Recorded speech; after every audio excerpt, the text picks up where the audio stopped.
यहां धर्म का तात्पर्य धार्मिक मान्यताओं से नहीं है, बल्कि हमारे कर्तव्य से है। जैसे ही हम किसी पर कोई प्रश्न करते हैं, सामने वाला तपाक से बोल उठता है, पहले अपना धर्म निभाओ, उसके बाद किसी पर सवाल उठाना।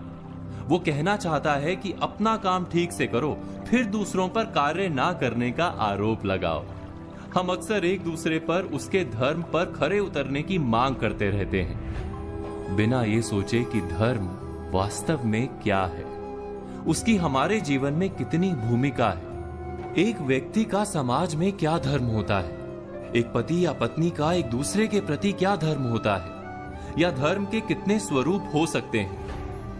वैसे तो धर्म के अनेक पहलू हैं, लेकिन सबसे खास बात धर्म की यह है कि वो सबको जिम्मेदार बनाने की बात करता है। और जो भी इस संसार में है उसका अपना एक धर्म होता है। उदाहरण के लिए, पेड़ का धर्म है छाया और फल देना, नदी का धर्म है जीवनदायी जल बनकर बहते रहना, बादलों का धर्म है जल बरसाना, और सूर्य का धर्म है प्रकाश देना। इसी प्रकार मनुष्य का धर्म है उदार होना, सदाचारी और सद्व्यवहारी होना। मनुष्य का एकमात्र धर्म है प्राणी मात्र के प्रति उदारता का व्यवहार।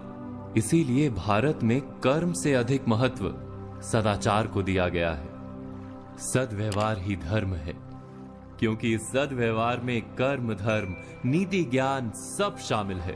धर्म के अनेक रूप और प्रकार होते हैं, उसमें से एक रूप को एक कहानी के माध्यम से समझाने की कोशिश करते हैं। एक संत थे, नाम था क्षम्य मुनि।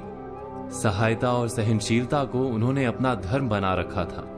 एक दिन वो नदी से नहाकर निकले तो एक बिच्छू को पानी में बहते पाया। उनके मन में आया कि इस बिच्छू की सहायता करनी चाहिए।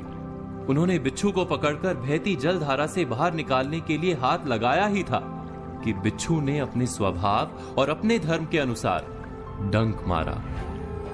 मुनि की पकड़ ढीली पड़ गई, बिच्छू फिर से पानी में बहने लगा। मुनि ने फिर प्रयत्न किया, बिच्छू ने फिर डंक मारा। ऐसा कई बार हुआ। बिच्छू डंक मारता रहा, मुनि उसे उबारने का प्रयत्न धैर्य के साथ करते रहे। अंत में वे सफल हुए। बिच्छू को जीवन दान देकर मुनि आश्रम की ओर जाने लगे, तब तट पर उपस्थित लोगों ने प्रश्न किया कि आपने उस डंक मारने वाले बिच्छू की प्राण रक्षा के लिए इतना कष्ट क्यों सहा? मरने देना था उसे। क्षम्य मुनि बोले, यदि बिच्छू अपने डंक मारने के धर्म का त्याग नहीं कर रहा, तो मैं सहायता और सहनशीलता के अपने धर्म को कैसे त्याग दूं? अपने धर्म पर चलते हुए कष्ट सहना ही तो तप और जीवन है।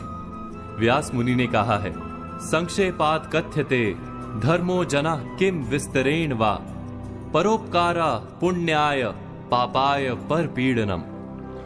अर्थात, हे मनुष्यों, संक्षेप में हम तुम्हें धर्म का मर्म बताते हैं। परोपकार करना ही पुण्य कर्म है, धर्म है, और परपीड़ा ही पाप अर्थात अधर्म है।